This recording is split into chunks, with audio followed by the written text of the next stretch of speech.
Pada masa Nusantara kuno, berbagai kerajaan berkembang di wilayah Indonesia yang sekarang kita kenal.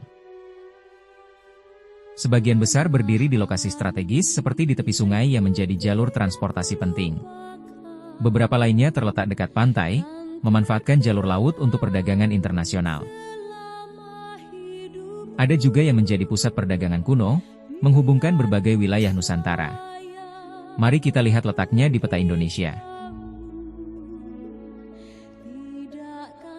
Sejarah Indonesia sebelum kemerdekaan, era kerajaan. Sejarah Kerajaan Tidore.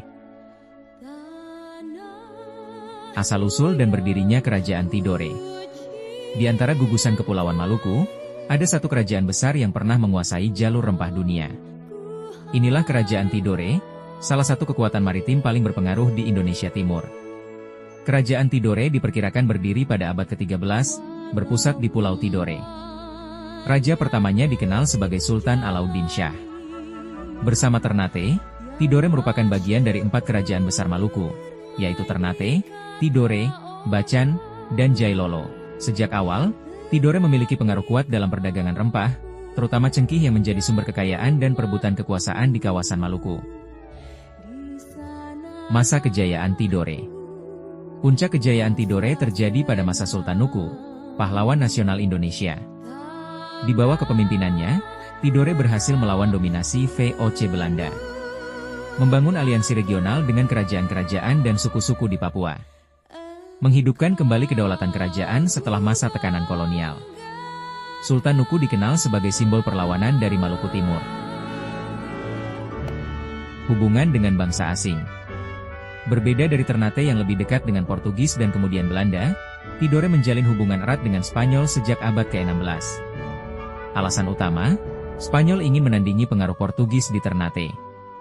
Tidore membutuhkan sekutu untuk menjaga keseimbangan kekuasaan di Maluku.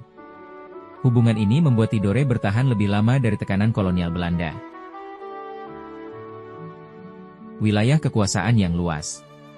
Tidore tidak hanya menguasai Pulau Tidore dan sebagian Halmahera.